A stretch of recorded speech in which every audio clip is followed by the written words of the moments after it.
Assalamualaikum warahmatullahi wabarakatuh. Sahabat Babar Official beriman, bagaimana kabarnya? Semoga kita selalu dalam lindungan Allah Subhanahu wa Ta'ala dan dilancarkan rezekinya. Amin, amin ya Rabbal Alamin. Sebelum lanjut ke cerita, alangkah baiknya tekan tombol like, komen, dan juga subscribe agar tidak ketinggalan dengan cerita-cerita kami selanjutnya. Terima kasih. Abu Nawas menangkap harimau. Entah apa yang merasuki Baginda Raja. Hari itu Baginda Raja terlihat sangat marah kepada Abu Nawas tanpa sebab. Abu Nawas yang merasakan gelagat tersebut tak berani menatap. Ia senantiasa menundukkan kepalanya. Abu Nawas, aku ada permintaan dan kamu harus bisa mewujudkannya, pinta Baginda Raja. Ampun Paduka yang mulia. Kiranya permintaan apa yang Paduka inginkan? Tanya Abu Nawas. Sekarang juga kamu harus bisa mempersembahkan kepadaku harimau berjenggot. Jika gagal, kamu akan menerima hukuman, ancam Baginda Raja. Abu Nawas mendadak pucat pasi. Tubuhnya tiba-tiba saja langsung lemas. Mana mungkin ada harimau berjenggot, pikir Abu Nawas. Tapi karena ini sudah menjadi titah Baginda, mau tidak mau Abu Nawas harus menerima tugasnya tersebut.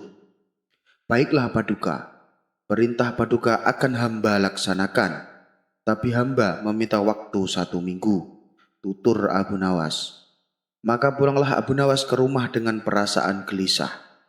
Namanya saja Abu Nawas, meski dalam keadaan terdesak, selalu saja muncul ide yang cemerlang. Setibanya di rumah, Abu Nawas segera memanggil 4 orang tukang kayu untuk membuat kandang macan. Setelah kandang tersebut jadi, Abu Nawas lalu memanggil istrinya. Wahai istriku, kemarilah sebentar. Aku akan pergi keluar kota. Nanti kalau ada tamu yang datang, persilahkan masuk saja. Siapa tamu yang akan ke sini? Tanya sang istri. Seseorang yang berjenggot. Tapi nanti kalau aku pulang suruh tamunya masuk ke kandang macan yang baru aku buat, kata Abu Nawas berpesan. Singkat cerita, Abu Nawas pun pergi ke masjid untuk menunaikan ibadah sholat. Tumben kamu sholat di sini, tanya penghulu kerajaan kepada Abu Nawas. Penghulu itu sudah dari dulu memendam rasa suka kepada istri Abu Nawas. Ia juga sering menggoda istri Abu Nawas ketika sang istri sedang belanja di pasar. Dan tujuan Abu Nawas ke masjid itu memang supaya bertemu dengan tuan penghulu. Ia ingin memberi pelajaran kepadanya sekaligus mengabulkan permintaan Baginda Raja. Abu Nawas lalu berpura-pura curhat kepadanya. Saya ada masalah dengan rumah tangga saya, Tuan. Tadi malam saya ribut dengan istri saya. Itulah sebabnya saya tidak mau pulang, kata Abu Nawas berpura-pura.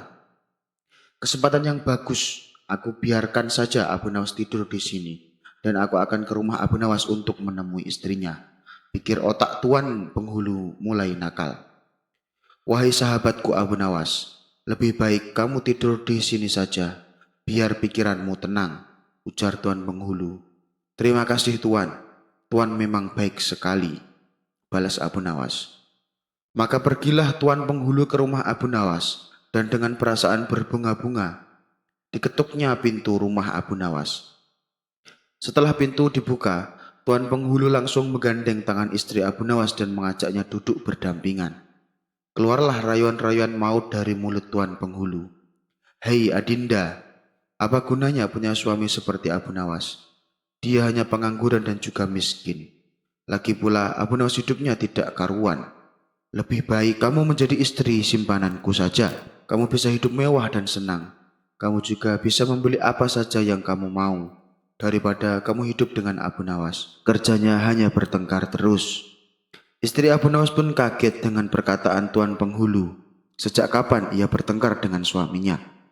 Ketika sang istri hendak membantahnya, tiba-tiba terdengar suara pintu rumah diketuk. Spontan tuan penghulu kebingungan. Ia terlihat langsung mencari tempat untuk bersembunyi. Sesuai dengan arahan Abu Nawas, sang istri menyuruh tuan penghulu untuk masuk ke dalam kandang macan.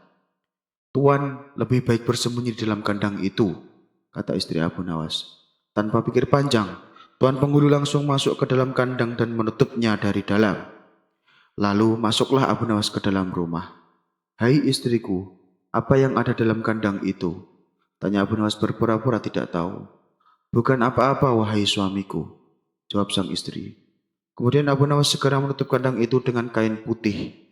Ia pun lalu mengundang 8 prajurit kerajaan untuk memikul kandang tersebut dibawa ke istana. Di sepanjang perjalanan, para penduduk penasaran. "Hei Abu Nawas, apa yang ada di dalam kandang itu? Kenapa ditutupi kain putih?" tanya salah satu warga. "Saya telah berhasil menangkap harimau berjenggot pesanan Paduka," jawab Abu Nawas. "Coba dibuka kainnya, aku ingin melihatnya," pinta warga lainnya. "Jangan dibuka di sini, nanti Baginda Raja bisa marah," ujar Abu Nawas beralasan. Karena penasaran, para warga lalu berinisiatif untuk ikut mengirim kandang tersebut sampai di istana. Tidak lama kemudian sampailah mereka ke istana. Melihat banyak orang yang berkumpul, Baginda Raja pun bertanya, "Ada apa ini Abu Nawas? Kenapa ramai sekali?" tanya Baginda Raja. "Saya membawa harimau berjenggot Paduka." Sesuai perintah Paduka, para warga juga penasaran ingin melihatnya. Makanya mereka ikut datang kemari, ujar Abu Nawas. "Mana harimaunya?" tanya Baginda Raja kembali. "Itu Paduka, di dalam kandang. Silahkan Paduka lihat sendiri," balas Abu Nawas. Karena penasaran, Baginda Raja lalu membuka kain putih yang menutupi kandang tersebut. Akan tetapi, Baginda Raja menjadi kaget. Begitu juga dengan para warga yang hadir. Karena yang ada dalam kandang itu bukanlah harimau, melainkan tuan penghulu kerajaan. Baginda mencoba melihat muka tuan penghulu dari dekat. Namun tuan penghulu segera memalingkan mukanya karena malu dan takut. Melihat hal itu, Baginda Raja merasa heran. "Ini maksudnya apa Abu Nawas?" tanya Baginda Raja. "Loh, bukankah Paduka meminta harimau berjenggot?" "Itu harimaunya," balas Abu Nawas. Baginda Raja malah bertambah bingung. Bagaimana mungkin penghulu kerajaan dikatakan harimau berjenggot? Belum sempat Baginda Raja bertanya kembali, Abu Nawas langsung menjelaskan. "Begini Paduka, ketika saya keluar rumah, harimau itu mencoba memangsa istri saya. Untungnya, saya sudah membuat perangkap, dan harimau itu masuk ke dalam perangkap saya," tutur Abu Nawas. Mendengar hal itu, Baginda Raja langsung murka kepada penghulu kerajaan. Ia yang seharusnya menjadi penegak hukum, malah ia yang melanggarnya. Baginda Raja pun segera memerintahkan prajurit untuk mengeluarkan penghulu itu dari kandang, lalu diarak keliling pasar sebagai hukuman bagi tuan penghulu. Itulah kisah Abu Nawas menangkap harimau berjenggot. Abu Nawas menangkap pencuri burung. Pada suatu hari, Abu Nawas bertamu ke rumah sahabatnya yang bernama Hamid. Melihat kehadiran Abu Nawas, Hamid langsung menyambutnya dengan sukacita. "Wahai sahabatku, sudah lama kita tidak bertemu," kata Hamid sambil memeluk Abu Nawas. Mereka berdua lalu duduk dan mengobrol panjang lebar. Di sela-sela obrolannya, Abu Nawas melihat burung milik Hamid yang berada di dalam sangkar. "Sekarang kamu suka pelihara burung ya? Burungnya bagus sekali," tanya Abu Nawas. "Ya Bu, sekedar untuk mengusir kejenuhan. Sudah banyak yang menawar dengan harga tinggi tapi tidak aku berikan," jawab Hamid. "Kenapa? Kan kamu dapat uang besar," tanya Abu Nawas heran. "Saya sendiri suka dengan burung tersebut Abu Nawas. Sayang kalau sampai dijual," balas Hamid. Setelah waktu menjelang sore, Abu Nawas pun pamit pulang kepada sahabatnya. "Jangan sungkan-sungkan, seringlah main ke sini Abu Nawas," ucap Hamid. "Insya Allah sahabatku," balas Abu Nawas. Beberapa hari kemudian, burung milik Hamid hilang dicuri. Hal itu membuat Hamid sedih. Ia bertanya kepada orang-orang tapi tidak ada satupun yang mengetahuinya. Kemudian, Hamid membuat sayembara. Barang siapa yang bisa menunjukkan pencuri burungnya akan diberi imbalan hadiah uang yang banyak. Lagi-lagi, usahanya ini menemui jalan buntu, sebab tidak ada satu orang pun yang membantunya. Solusi terakhir yang ia tempuh adalah dengan meminta bantuan sahabatnya. Siapa lagi kalau bukan Abu Nawas? Maka pergilah Hamid ke rumah Abu Nawas. Sesampainya di sana, Hamid menceritakan masalah yang menimpa dirinya. "Apakah kamu punya dugaan siapa kira-kira yang mencuri burungmu?" tanya Abu Nawas. "Yang jelas orang dekat, bisa jadi tetangga saya, mungkin juga kawan saya. Tapi saya tidak berani sembarangan menuduh," jawab Hamid. Sejenak Abu Nawas terdiam. Ia terus memikirkan cara untuk menemukan pelakunya. Tidak lama kemudian muncullah ide cemerlang Abu Nawas. "Aku punya ide. Undang semua orang-orang terdekatmu. Ajak mereka makan siang di rumahmu," perintah Abu Nawas. Mendengar itu, Hamid pun kaget. "Untuk apa Abu Nawas? Apa mungkin di antara mereka adalah pencurinya?" tanya Hamid. "Jika kau ingin tahu pelakunya, turuti saja perkataanku. Jangan banyak bertanya. Biarkan aku yang bekerja," ucap Abu Nawas menegaskan. "Baiklah Abu Nawas, saya serahkan urusan ini sepenuhnya kepadamu," balas Hamid. Keesokan harinya, Hamid melaksanakan rencana Abu Nawas. Ia mengundang orang-orang dekatnya. Mereka adalah tetangga Hamid, kawan-kawan Hamid. Setelah semuanya berkumpul, mereka disuguhi hidangan makan siang. Tiba-tiba Abu Nawas berdiri dan berkata, "Apakah kalian tahu kenapa kita diundang?" Mereka semua menjawab, "Jelas untuk makan-makan, wahai Abu Nawas." Abu Nawas kembali bertanya, "Dalam rangka apa kita diundang?" Salah satu dari mereka berkata, "Mungkin dalam rangka pencurian burungnya Hamid." Spontan, para hadirin tertawa mendengar perkataan tersebut. Tepat sekali, sebenarnya Hamid sudah tahu pelakunya. "Apakah kalian siap untuk bersumpah bahwa kalian tidak mengambil burungnya Hamid?" tantang Abu Nawas. Suasana yang tadinya penuh gelak tawa mendadak berubah menjadi tegang. "Jangan tegang begitu. Saya hanya bercanda," ucap Abu Nawas meredamkan suasana. "Begini kawan-kawan, untuk apa pakai sumpah-sumpahan? Karena sebenarnya saya dan Hamid melihat pelakunya. Dia ada di sini bersama kalian." Mendengar hal itu, orang-orang yang berkumpul di rumah Hamid menjadi penasaran. "Siapa orangnya? Kami ingin tahu," tanya mereka. "Tidak perlu aku sebutkan, nanti biar aku yang akan bicara kepadanya di lain waktu," tutur Abu Nawas. Jawaban Abu Nawas membuat mereka tidak terima. Mereka protes dan berkata, "Tidak bisa Abu Nawas, kami hanya ingin mengetahuinya sekarang juga. Kami akan menghukum dan mengusirnya." Situasi pun semakin memanas dan ini sesuai dengan rencana Abu Nawas. "Tidak perlu kalian lakukan itu. Cukup biar saja dia merasakan kepanikan dan rasa takutnya," balas Abu Nawas berpura-pura meredamkan suasana. Mereka tetap saja tidak puas dengan jawaban Abu Nawas. Akhirnya mereka memilih bertanya kepada Hamid. "Wahai Hamid, beritahu kami siapa pelakunya," desak mereka. Hamid pun menjawab sesuai dengan arahan Abu Nawas. "Ya, memang saya dan Abu Nawas sudah mengetahui pelakunya. Namun aku kira Abu Nawas bertindak dengan bijak. Biarkan dia yang atur." Atas jawaban Hamid tersebut malah membuat mereka semakin emosi. "Kami tidak akan meninggalkan rumah ini sebelum kami mengetahui siapa pelakunya," kata mereka serempak. "Baiklah, jika kalian masih bersikeras ingin mengetahuinya, saya akan menyebutkan ciri-ciri pencuri itu.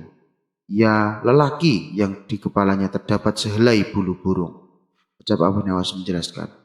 Para hadirin akhirnya senang. Mereka saling melirik satu sama lain. Namun ada satu orang yang nampak tegang. Dia menaruh tangannya di atas kepala dan mulai meraba-raba rambutnya untuk mencari sehelai bulu burung. Di saat itulah Abu Nawas langsung berteriak dan menunjuk orang tersebut. Dia pelakunya. Dia yang telah mencuri burung Hamid.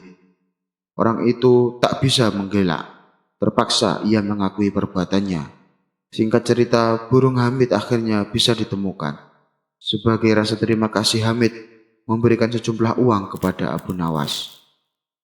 Abu Nawas mengaku dewa bumi. Kabar tentang kecerdikan Abu Nawas dalam menyelesaikan masalah kian tersebar luas.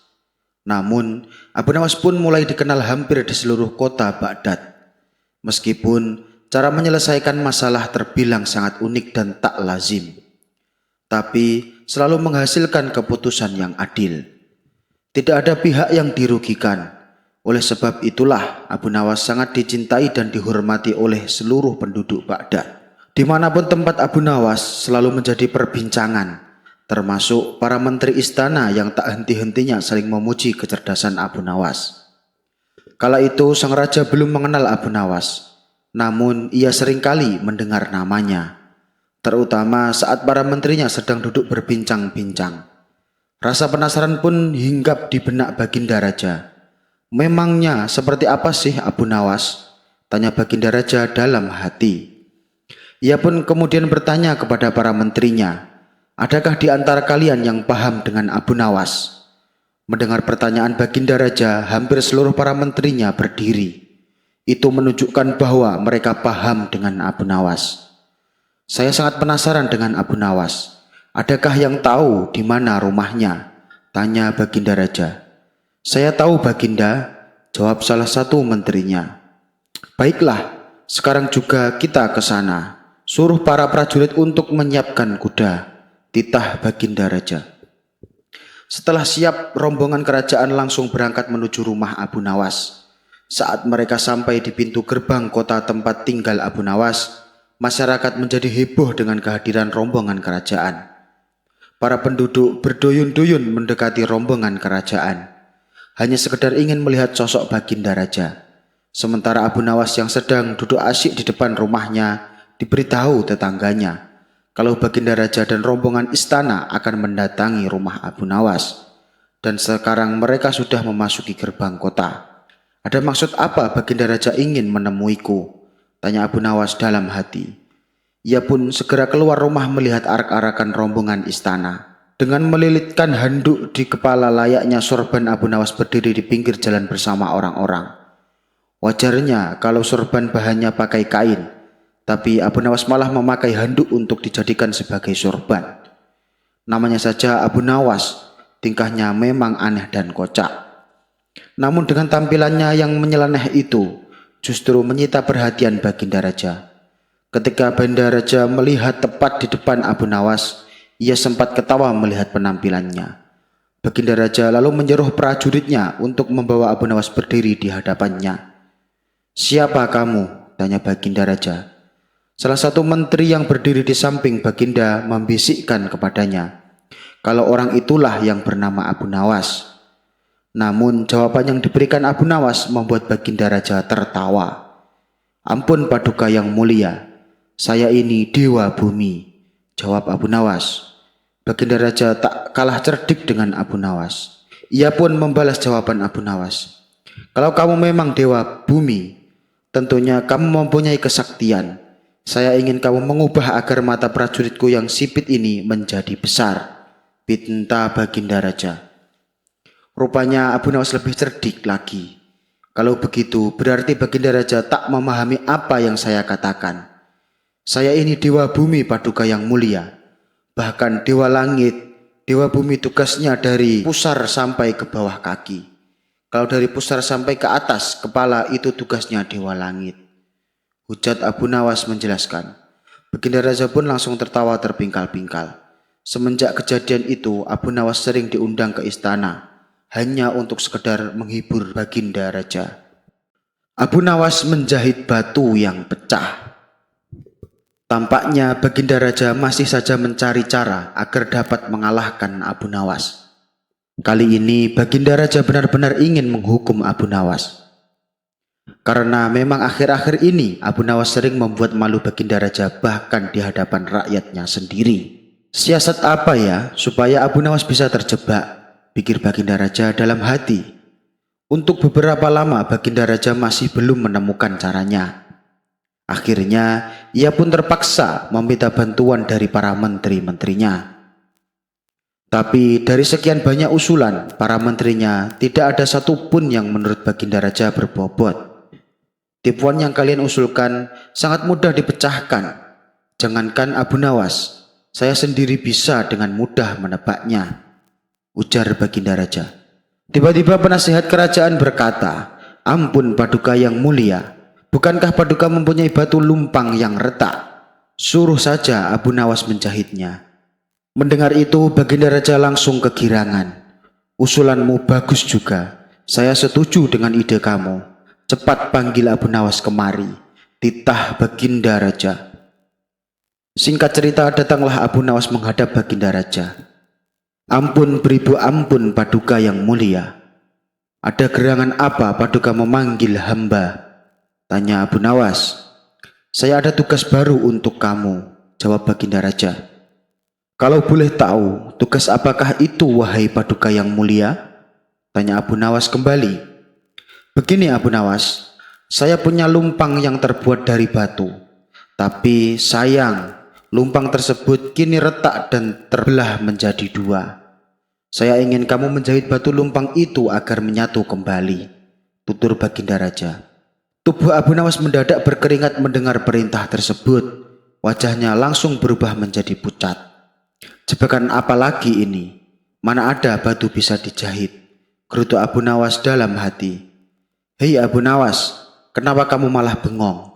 Saya kasih waktu sehari. Kalau kamu tidak bisa, kamu akan mendapatkan hukuman, gertak Baginda Raja.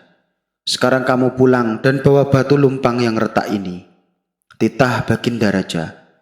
Setelah itu Abu Nawas pun pamit untuk kembali ke rumahnya.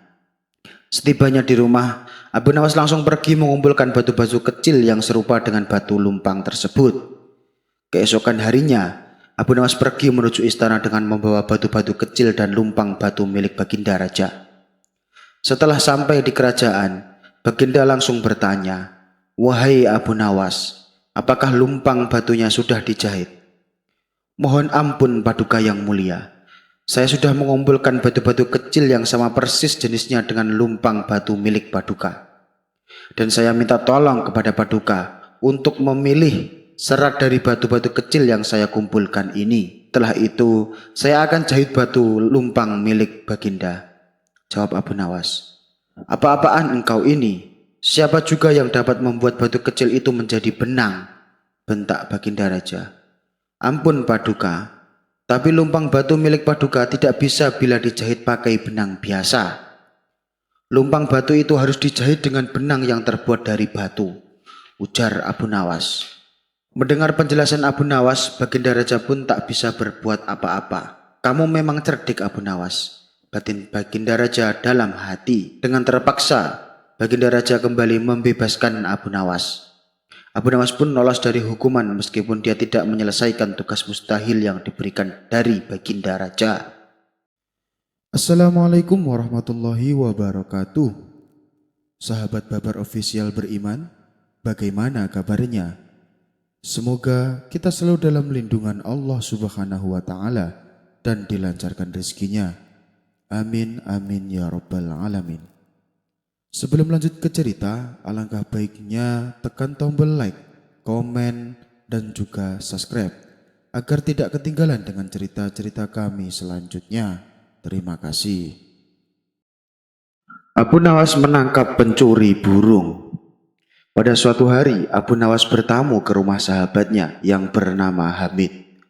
Melihat kehadiran Abu Nawas, Hamid langsung menyambutnya dengan sukacita. "Wahai sahabatku, sudah lama kita tidak bertemu," kata Hamid sambil memeluk Abu Nawas. Mereka berdua lalu duduk dan mengobrol panjang lebar. Di sela-sela obrolannya, Abu Nawas melihat burung milik Hamid yang berada di dalam sangkar. "Sekarang kamu suka pelihara burung ya? Burungnya bagus sekali," tanya Abu Nawas. "Ya Bu, sekedar untuk mengusir kejenuhan. Sudah banyak yang menawar dengan harga tinggi tapi tidak aku berikan," jawab Hamid. "Kenapa? Kan kamu dapat uang besar," tanya Abu Nawas heran. "Saya sendiri suka dengan burung tersebut Abu Nawas. Sayang kalau sampai dijual," balas Hamid. Setelah waktu menjelang sore, Abu Nawas pun pamit pulang kepada sahabatnya. "Jangan sungkan-sungkan, seringlah main ke sini Abu Nawas," ucap Hamid. "Insya Allah sahabatku," balas Abu Nawas. Beberapa hari kemudian, burung milik Hamid hilang dicuri. Hal itu membuat Hamid sedih. Ia bertanya kepada orang-orang tapi tidak ada satupun yang mengetahuinya. Kemudian, Hamid membuat sayembara. Barang siapa yang bisa menunjukkan pencuri burungnya akan diberi imbalan hadiah uang yang banyak. Lagi-lagi, usahanya ini menemui jalan buntu, sebab tidak ada satu orang pun yang membantunya. Solusi terakhir yang ia tempuh adalah dengan meminta bantuan sahabatnya. Siapa lagi kalau bukan Abu Nawas? Maka pergilah Hamid ke rumah Abu Nawas. Sesampainya di sana, Hamid menceritakan masalah yang menimpa dirinya. Apakah kamu punya dugaan siapa kira-kira yang mencuri burungmu? Tanya Abu Nawas. Yang jelas orang dekat, bisa jadi tetangga saya, mungkin juga kawan saya. Tapi saya tidak berani sembarangan menuduh, jawab Hamid. Sejenak Abu Nawas terdiam. Ia terus memikirkan cara untuk menemukan pelakunya. Tidak lama kemudian muncullah ide cemerlang Abu Nawas. Aku punya ide, undang semua orang-orang terdekatmu. Ajak mereka makan siang di rumahmu, perintah Abu Nawas. Mendengar itu Hamid pun kaget. Untuk apa Abu Nawas? Apa mungkin di antara mereka adalah pencurinya? Tanya Hamid. Jika kau ingin tahu pelakunya, turuti saja perkataanku. Jangan banyak bertanya, biarkan aku yang bekerja, ucap Abu Nawas menegaskan. Baiklah Abu Nawas, saya serahkan urusan ini sepenuhnya kepadamu, balas Hamid. Keesokan harinya, Hamid melaksanakan rencana Abu Nawas. Ia mengundang orang-orang dekatnya. Mereka adalah tetangga Hamid, kawan-kawan Hamid. Setelah semuanya berkumpul, mereka disuguhi hidangan makan siang. Tiba-tiba Abu Nawas berdiri dan berkata, apakah kalian tahu kenapa kita diundang? Mereka semua menjawab, jelas untuk makan-makan wahai Abu Nawas. Abu Nawas kembali bertanya, dalam rangka apa kita diundang? Salah satu dari mereka berkata, mungkin dalam rangka pencurian burungnya Hamid. Spontan, para hadirin tertawa mendengar perkataan tersebut.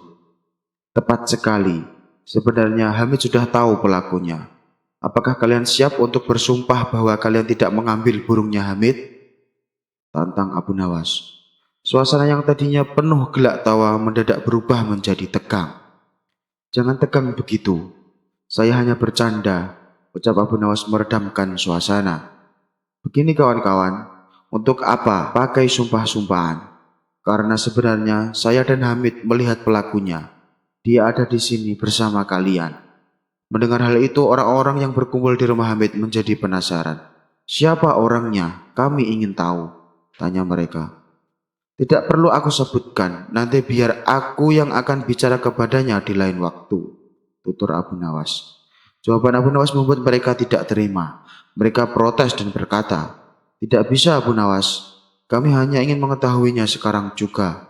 Kami akan menghukum dan mengusirnya. Situasi pun semakin memanas dan ini sesuai dengan rencana Abu Nawas. Tidak perlu kalian lakukan itu. Cukup biar saja dia merasakan kepanikan dan rasa takutnya. Balas Abu Nawas berpura-pura meredamkan suasana.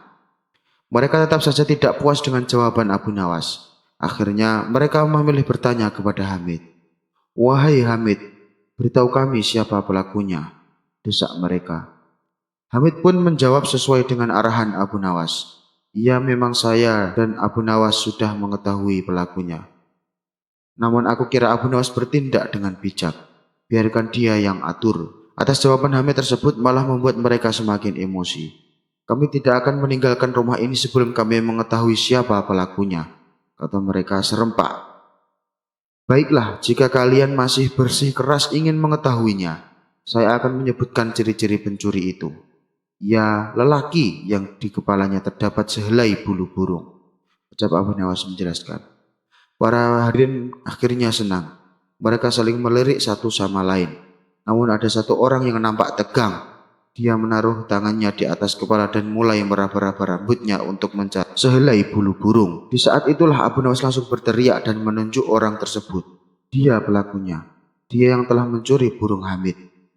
Orang itu tak bisa menggelak. Terpaksa ia mengakui perbuatannya. Singkat cerita, burung Hamid akhirnya bisa ditemukan.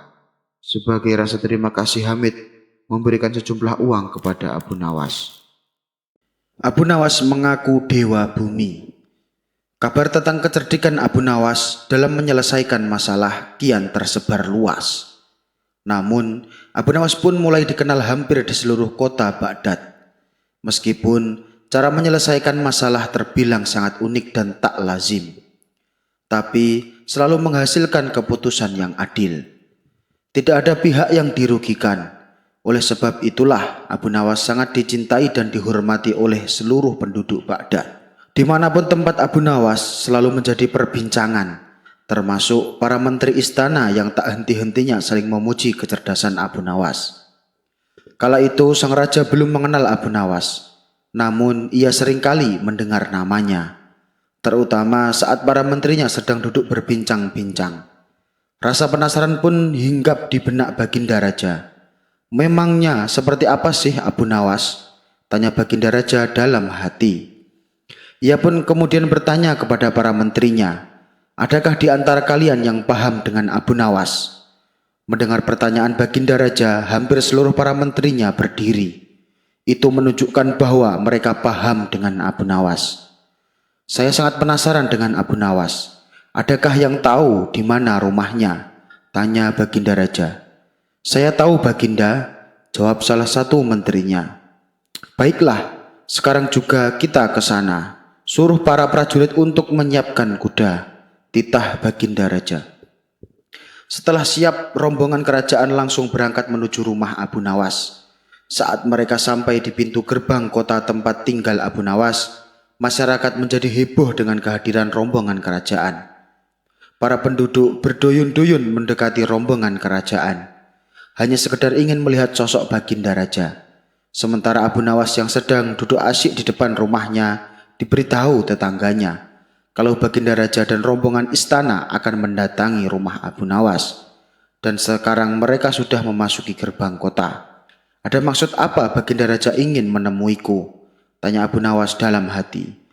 Ia pun segera keluar rumah melihat arak-arakan rombongan istana. Dengan melilitkan handuk di kepala layaknya sorban, Abu Nawas berdiri di pinggir jalan bersama orang-orang. Wajarnya kalau sorban bahannya pakai kain, tapi Abu Nawas malah memakai handuk untuk dijadikan sebagai sorban. Namanya saja Abu Nawas, tingkahnya memang aneh dan kocak.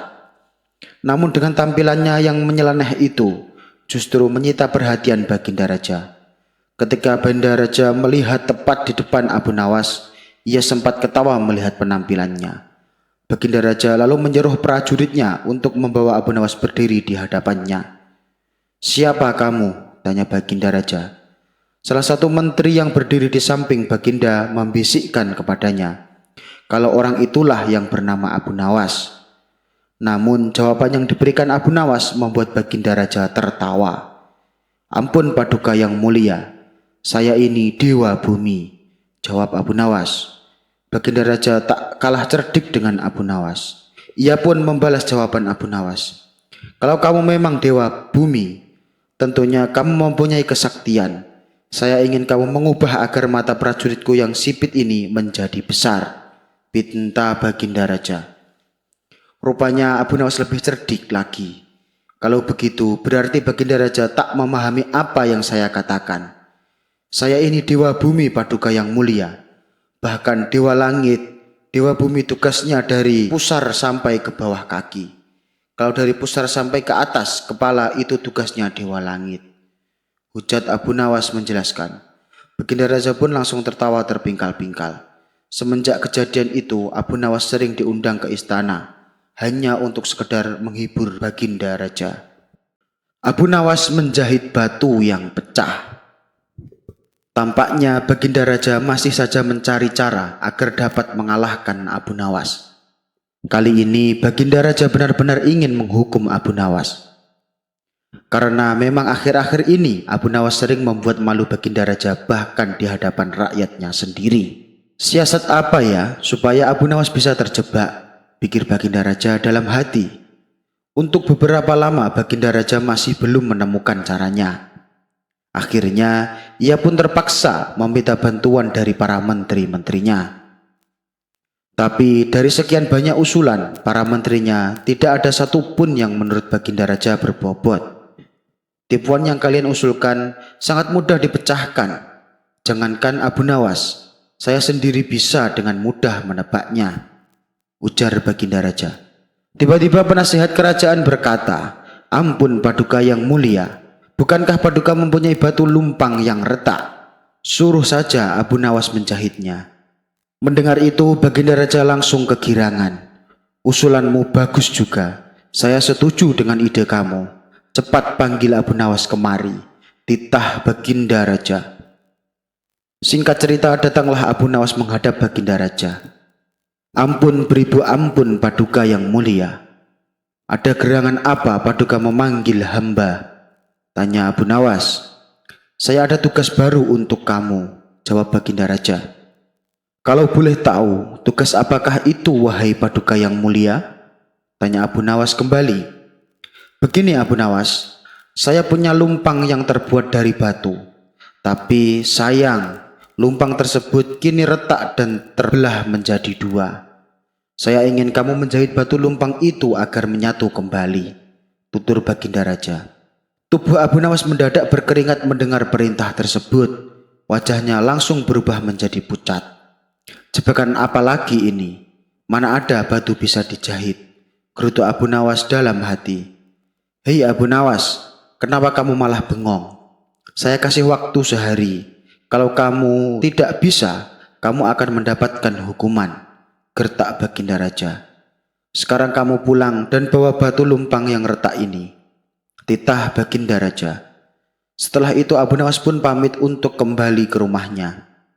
Setibanya di rumah, Abu Nawas langsung pergi mengumpulkan batu-batu kecil yang serupa dengan batu lumpang tersebut. Keesokan harinya, Abu Nawas pergi menuju istana dengan membawa batu-batu kecil dan lumpang batu milik Baginda Raja. Setelah sampai di kerajaan, Baginda langsung bertanya, "Wahai Abu Nawas, apakah lumpang batunya sudah dijahit?" "Mohon ampun Paduka yang mulia. Saya sudah mengumpulkan batu-batu kecil yang sama persis jenisnya dengan lumpang batu milik Paduka. Dan saya minta tolong kepada Paduka untuk memilih serat dari batu-batu kecil yang saya kumpulkan ini. Setelah itu, saya akan jahit batu lumpang milik Baginda," jawab Abu Nawas. "Apa-apaan engkau ini? Siapa juga yang dapat membuat batu kecil itu menjadi benang?" bentak Baginda Raja. "Ampun Paduka, tapi lumpang batu milik Paduka tidak bisa bila dijahit pakai benang biasa. Lumpang batu itu harus dijahit dengan benang yang terbuat dari batu," ujar Abu Nawas. Mendengar penjelasan Abu Nawas, Baginda Raja pun tak bisa berbuat apa-apa. "Kamu memang cerdik Abu Nawas," batin Baginda Raja dalam hati. Dengan terpaksa, Baginda Raja kembali membebaskan Abu Nawas. Abu Nawas pun lolos dari hukuman meskipun dia tidak menyelesaikan tugas mustahil yang diberikan dari Baginda Raja. Abu Nawas menangkap harimau. Entah apa yang merasuki Baginda Raja. Hari itu Baginda Raja terlihat sangat marah kepada Abu Nawas tanpa sebab. Abu Nawas yang merasakan gelagat tersebut tak berani menatap. Ia senantiasa menundukkan kepalanya. "Abu Nawas, aku ada permintaan dan kamu harus bisa mewujudkannya," pinta Baginda Raja.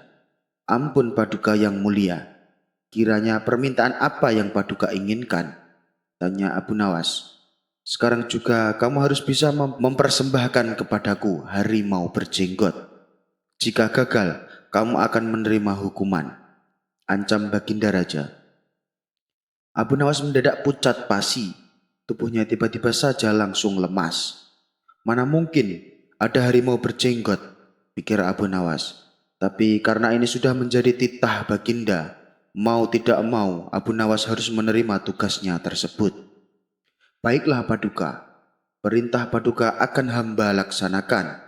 Tapi hamba meminta waktu 1 minggu," tutur Abu Nawas.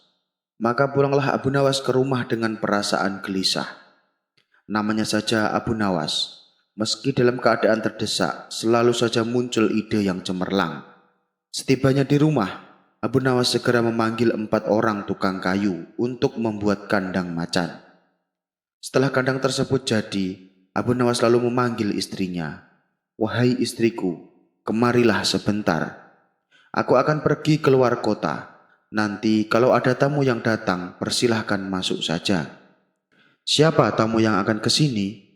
tanya sang istri. "Seseorang yang berjenggot. Tapi nanti kalau aku pulang suruh tamunya masuk ke kandang macan yang baru aku buat," kata Abu Nawas berpesan. Singkat cerita, Abu Nawas pun pergi ke masjid untuk menunaikan ibadah sholat. "Tumben kamu sholat di sini?" tanya penghulu kerajaan kepada Abu Nawas. Penghulu itu sudah dari dulu memendam rasa suka kepada istri Abu Nawas. Ia juga sering menggoda istri Abu Nawas ketika sang istri sedang belanja di pasar. Dan tujuan Abu Nawas ke masjid itu memang supaya bertemu dengan Tuan Penghulu. Ia ingin memberi pelajaran kepadanya sekaligus mengabulkan permintaan Baginda Raja. Abu Nawas lalu berpura-pura curhat kepadanya. Saya ada masalah dengan rumah tangga saya, Tuan. Tadi malam saya ribut dengan istri saya. Itulah sebabnya saya tidak mau pulang, kata Abu Nawas berpura-pura. Kesempatan yang bagus, aku biarkan saja Abu Nawas tidur di sini. Dan aku akan ke rumah Abu Nawas untuk menemui istrinya. Pikir otak Tuan Penghulu mulai nakal. Wahai sahabatku Abu Nawas, lebih baik kamu tidur di sini saja, biar pikiranmu tenang, ujar Tuan Penghulu. Terima kasih Tuan, Tuan memang baik sekali, balas Abu Nawas. Maka pergilah Tuan Penghulu ke rumah Abu Nawas, dan dengan perasaan berbunga-bunga, diketuknya pintu rumah Abu Nawas. Setelah pintu dibuka, Tuan Penghulu langsung menggandeng tangan istri Abu Nawas dan mengajaknya duduk berdampingan. Keluarlah rayuan-rayuan maut dari mulut Tuan Penghulu. Hei Adinda, apa gunanya punya suami seperti Abu Nawas? Dia hanya pengangguran dan juga miskin. Lagi pula Abu Nawas hidupnya tidak karuan. Lebih baik kamu menjadi istri simpananku saja. Kamu bisa hidup mewah dan senang. Kamu juga bisa membeli apa saja yang kamu mau. Daripada kamu hidup dengan Abu Nawas. Kerjanya hanya bertengkar terus. Istri Abu Nawas pun kaget dengan perkataan Tuan Penghulu. Sejak kapan ia bertengkar dengan suaminya? Ketika sang istri hendak membantahnya, tiba-tiba terdengar suara pintu rumah diketuk. Spontan Tuan Penghulu kebingungan. Ia terlihat langsung mencari tempat untuk bersembunyi. Sesuai dengan arahan Abu Nawas, sang istri menyuruh Tuan Penghulu untuk masuk ke dalam kandang macan. Tuan, lebih baik bersembunyi di dalam kandang itu, kata istri Abu Nawas. Tanpa pikir panjang, Tuan Penghulu langsung masuk ke dalam kandang dan menutupnya dari dalam. Lalu masuklah Abu Nawas ke dalam rumah. Hai istriku, apa yang ada dalam kandang itu? Tanya Abu Nawas berpura-pura tidak tahu. Bukan apa-apa wahai suamiku, jawab sang istri. Kemudian Abu Nawas segera menutup kandang itu dengan kain putih. Ia pun lalu mengundang 8 prajurit kerajaan untuk memikul kandang tersebut dibawa ke istana. Di sepanjang perjalanan, para penduduk penasaran. Hei Abu Nawas, apa yang ada di dalam kandang itu? Kenapa ditutupi kain putih? Tanya salah satu warga. Saya telah berhasil menangkap harimau berjenggot pesanan Paduka, jawab Abu Nawas. Coba dibuka kainnya, aku ingin melihatnya, pinta warga lainnya. Jangan dibuka di sini, nanti Baginda Raja bisa marah, ujar Abu Nawas beralasan. Karena penasaran para warga lalu berinisiatif untuk ikut mengirim kandang tersebut sampai di istana. Tidak lama kemudian sampailah mereka ke istana. Melihat banyak orang yang berkumpul, Baginda Raja pun bertanya, ada apa ini Abu Nawas? Kenapa ramai sekali? Tanya Baginda Raja. Saya membawa harimau berjenggot Paduka. Sesuai perintah Paduka, para warga juga penasaran ingin melihatnya. Makanya mereka ikut datang kemari, ujar Abu Nawas. Mana harimaunya? Tanya Baginda Raja kembali. Itu Paduka, di dalam kandang. Silahkan Paduka lihat sendiri, balas Abu Nawas. Karena penasaran Baginda Raja lalu membuka kain putih yang menutupi kandang tersebut. Akan tetapi Baginda Raja menjadi kaget. Begitu juga dengan para warga yang hadir. Karena yang ada dalam kandang itu bukanlah harimau, melainkan Tuan Penghulu kerajaan. Baginda mencoba melihat muka Tuan Penghulu dari dekat. Namun Tuan Penghulu segera memalingkan mukanya karena malu dan takut. Melihat hal itu Baginda Raja merasa heran. Ini maksudnya apa Abu Nawas? Tanya Baginda Raja. Loh, bukankah Paduka meminta harimau berjenggot? Itu harimaunya, balas Abu Nawas. Baginda Raja malah bertambah bingung. Bagaimana mungkin penghulu kerajaan dikatakan harimau berjenggot? Belum sempat Baginda Raja bertanya kembali, Abu Nawas langsung menjelaskan. Begini Paduka, ketika saya keluar rumah, harimau itu mencoba memangsa istri saya. Untungnya, saya sudah membuat perangkap, dan harimau itu masuk ke dalam perangkap saya, tutur Abu Nawas. Mendengar hal itu, Baginda Raja langsung murka kepada penghulu kerajaan. Ia yang seharusnya menjadi penegak hukum malah ia yang melanggarnya. Baginda Raja pun segera memerintahkan prajurit untuk mengeluarkan penghulu itu dari kandang, lalu diarak keliling pasar sebagai hukuman bagi tuan penghulu. Itulah kisah Abu Nawas menangkap harimau berjenggot. Assalamualaikum warahmatullahi wabarakatuh. Sahabat Babar Official beriman, bagaimana kabarnya? Semoga kita selalu dalam lindungan Allah Subhanahu wa Ta'ala dan dilancarkan rezekinya. Amin, amin ya Rabbal Alamin. Sebelum lanjut ke cerita, alangkah baiknya tekan tombol like, komen, dan juga subscribe agar tidak ketinggalan dengan cerita-cerita kami selanjutnya. Terima kasih. Abu Nawas mengaku dewa bumi. Kabar tentang kecerdikan Abu Nawas dalam menyelesaikan masalah kian tersebar luas. Namun, Abu Nawas pun mulai dikenal hampir di seluruh kota Baghdad.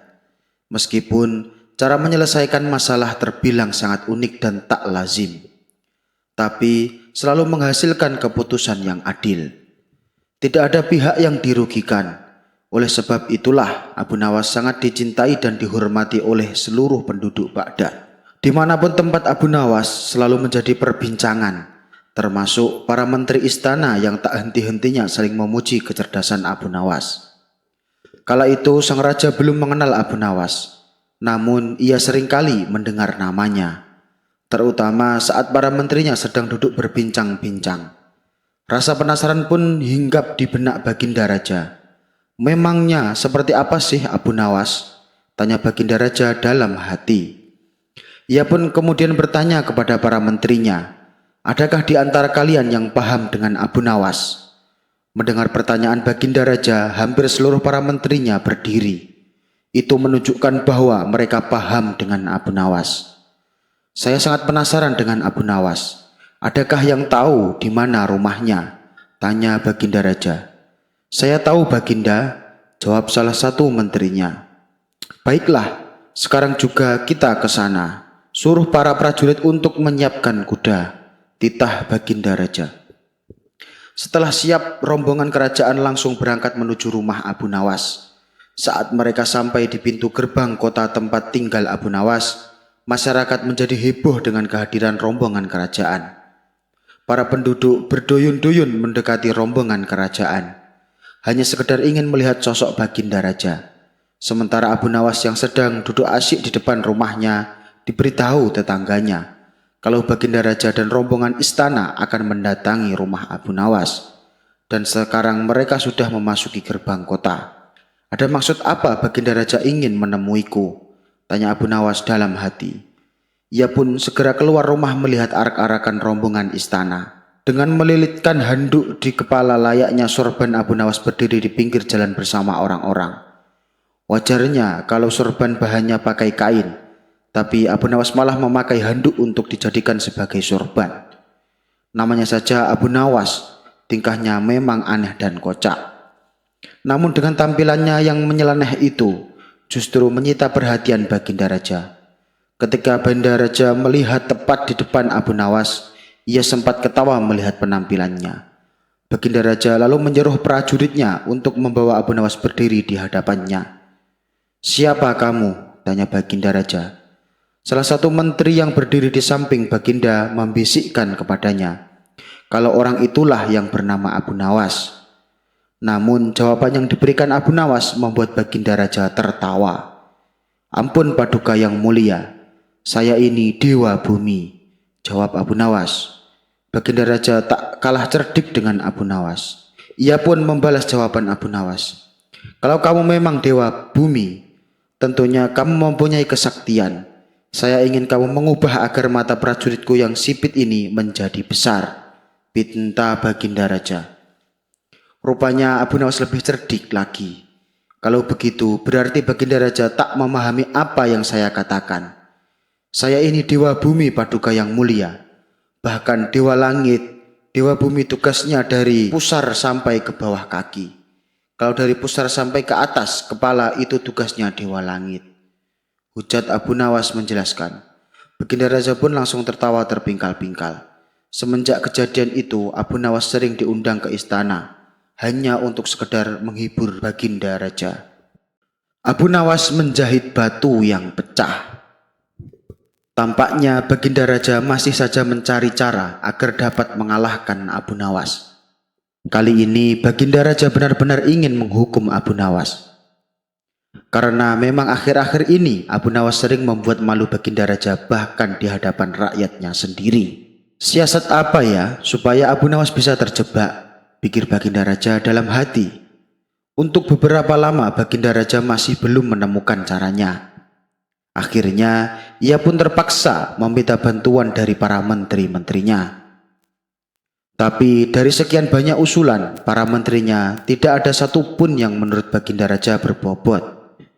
Tipuan yang kalian usulkan sangat mudah dipecahkan. Jangankan Abu Nawas, saya sendiri bisa dengan mudah menebaknya, ujar Baginda Raja. Tiba-tiba penasihat kerajaan berkata, "Ampun Paduka yang mulia, bukankah Paduka mempunyai batu lumpang yang retak? Suruh saja Abu Nawas menjahitnya." Mendengar itu Baginda Raja langsung kegirangan.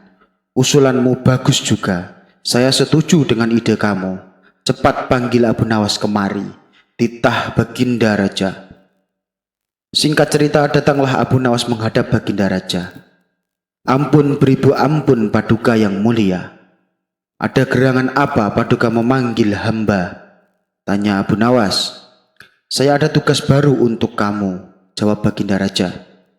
"Kalau boleh tahu, tugas apakah itu wahai Paduka yang mulia?" tanya Abu Nawas kembali. "Begini Abu Nawas, saya punya lumpang yang terbuat dari batu. Tapi sayang, lumpang tersebut kini retak dan terbelah menjadi dua. Saya ingin kamu menjahit batu lumpang itu agar menyatu kembali," tutur Baginda Raja. Tubuh Abu Nawas mendadak berkeringat mendengar perintah tersebut. Wajahnya langsung berubah menjadi pucat. "Jebakan apa lagi ini? Mana ada batu bisa dijahit?" gerutu Abu Nawas dalam hati. "Hei Abu Nawas, kenapa kamu malah bengong? Saya kasih waktu sehari. Kalau kamu tidak bisa, kamu akan mendapatkan hukuman," gertak Baginda Raja. "Sekarang kamu pulang dan bawa batu lumpang yang retak ini," titah Baginda Raja. Setelah itu Abu Nawas pun pamit untuk kembali ke rumahnya. Setibanya di rumah, Abu Nawas langsung pergi mengumpulkan batu-batu kecil yang serupa dengan batu lumpang tersebut. Keesokan harinya, Abu Nawas pergi menuju istana dengan membawa batu-batu kecil dan lumpang batu milik Baginda Raja.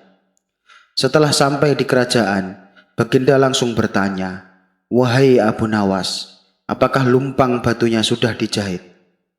"Mohon ampun Paduka yang mulia. Saya sudah mengumpulkan batu-batu kecil yang sama persis jenisnya dengan lumpang batu milik Paduka.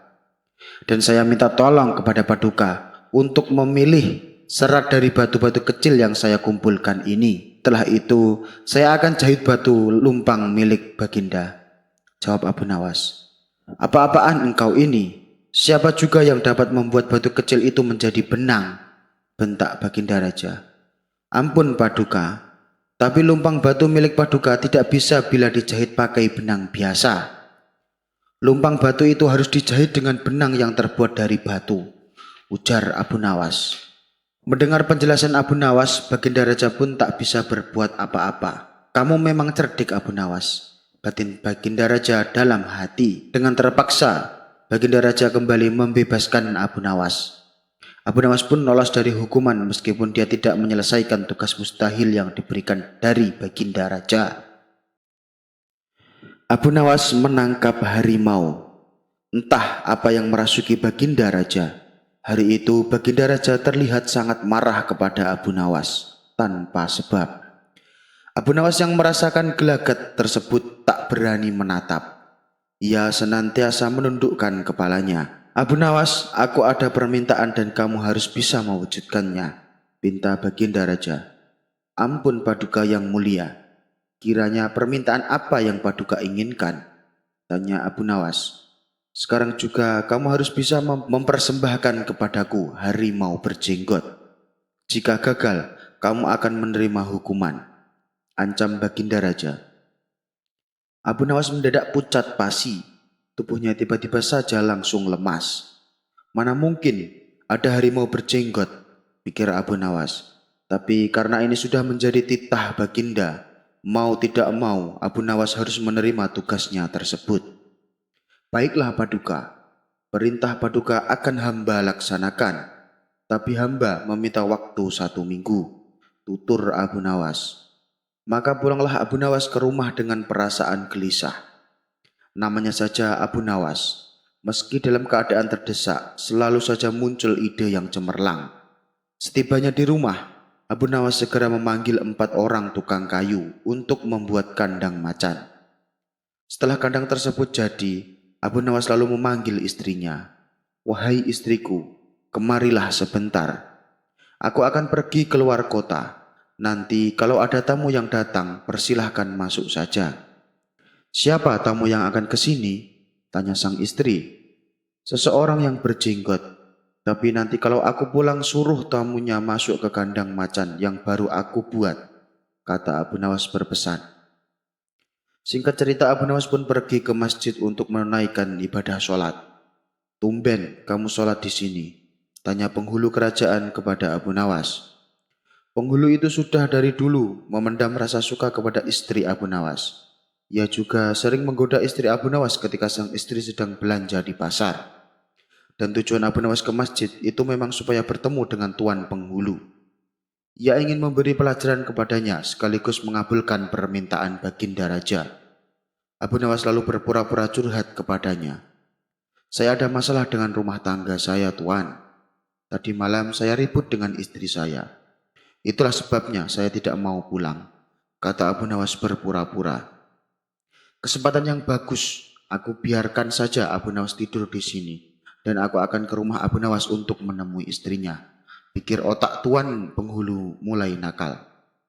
"Wahai sahabatku Abu Nawas, lebih baik kamu tidur di sini saja, biar pikiranmu tenang," ujar tuan penghulu. "Terima kasih Tuan, Tuan memang baik sekali," balas Abu Nawas. Maka pergilah tuan penghulu ke rumah Abu Nawas, dan dengan perasaan berbunga-bunga, diketuknya pintu rumah Abu Nawas. Setelah pintu dibuka, tuan penghulu langsung menggandeng tangan istri Abu Nawas dan mengajaknya duduk berdampingan. Keluarlah rayuan-rayuan maut dari mulut tuan penghulu. "Hei Adinda, apa gunanya punya suami seperti Abu Nawas? Dia hanya pengangguran dan juga miskin. Lagi pula Abu Nawas hidupnya tidak karuan. Lebih baik kamu menjadi istri simpananku saja. Kamu bisa hidup mewah dan senang. Kamu juga bisa membeli apa saja yang kamu mau, daripada kamu hidup dengan Abu Nawas. Kerjanya hanya bertengkar terus." Istri Abu Nawas pun kaget dengan perkataan tuan penghulu. Sejak kapan ia bertengkar dengan suaminya? Ketika sang istri hendak membantahnya, tiba-tiba terdengar suara pintu rumah diketuk. Spontan tuan penghulu kebingungan. Ia terlihat langsung mencari tempat untuk bersembunyi. Sesuai dengan arahan Abu Nawas, sang istri menyuruh tuan penghulu untuk masuk ke dalam kandang macan. "Tuan, lebih baik bersembunyi di dalam kandang itu," kata istri Abu Nawas. Tanpa pikir panjang, tuan penghulu langsung masuk ke dalam kandang dan menutupnya dari dalam. Lalu masuklah Abu Nawas ke dalam rumah. "Hai istriku, apa yang ada dalam kandang itu?" tanya Abu Nawas berpura-pura tidak tahu. "Bukan apa-apa wahai suamiku," jawab sang istri. Kemudian Abu Nawas segera menutup kandang itu dengan kain putih. Ia pun lalu mengundang 8 prajurit kerajaan untuk memikul kandang tersebut dibawa ke istana. Di sepanjang perjalanan, para penduduk penasaran. "Hei Abu Nawas, apa yang ada di dalam kandang itu? Kenapa ditutupi kain putih?" tanya salah satu warga.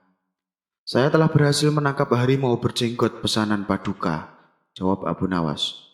"Coba dibuka kainnya, aku ingin melihatnya," pinta warga lainnya.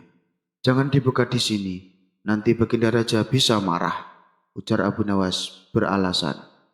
Karena penasaran, para warga lalu berinisiatif untuk ikut mengirim kandang tersebut sampai di istana. Tidak lama kemudian sampailah mereka ke istana. Melihat banyak orang yang berkumpul, Baginda Raja pun bertanya, "Ada apa ini Abu Nawas? Kenapa ramai sekali?" tanya Baginda Raja. "Saya membawa harimau berjenggot Paduka." Sesuai perintah Paduka, para warga juga penasaran ingin melihatnya. Makanya mereka ikut datang kemari, ujar Abu Nawas. "Mana harimaunya?" tanya Baginda Raja kembali.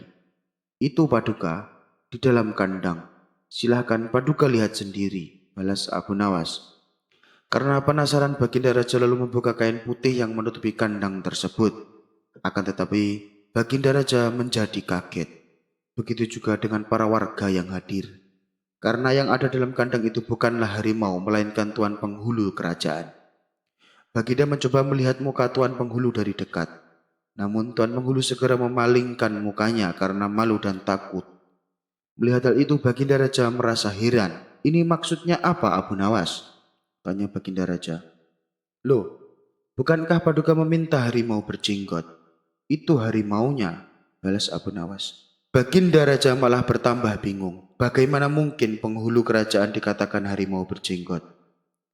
Belum sempat Baginda Raja bertanya kembali, Abu Nawas langsung menjelaskan. Begini Paduka, ketika saya keluar rumah, harimau itu mencoba memangsa istri saya. Untungnya, saya sudah membuat perangkap, dan harimau itu masuk ke dalam perangkap saya, tutur Abu Nawas.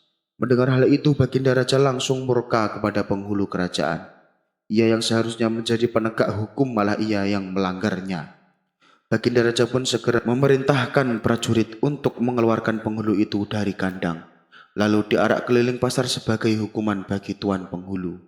Itulah kisah Abu Nawas menangkap harimau berjenggot. Abu Nawas menangkap pencuri burung. Pada suatu hari, Abu Nawas bertamu ke rumah sahabatnya yang bernama Hamid. Melihat kehadiran Abu Nawas, Hamid langsung menyambutnya dengan sukacita. Wahai sahabatku, sudah lama kita tidak bertemu, kata Hamid sambil memeluk Abu Nawas. Mereka berdua lalu duduk dan mengobrol panjang lebar. Di sela-sela obrolannya, Abu Nawas melihat burung milik Hamid yang berada di dalam sangkar. Sekarang kamu suka pelihara burung ya? Burungnya bagus sekali, tanya Abu Nawas. Ya Bu, sekedar untuk mengusir kejenuhan. Sudah banyak yang menawar dengan harga tinggi tapi tidak aku berikan, jawab Hamid. Kenapa? Kan kamu dapat uang besar, tanya Abu Nawas heran.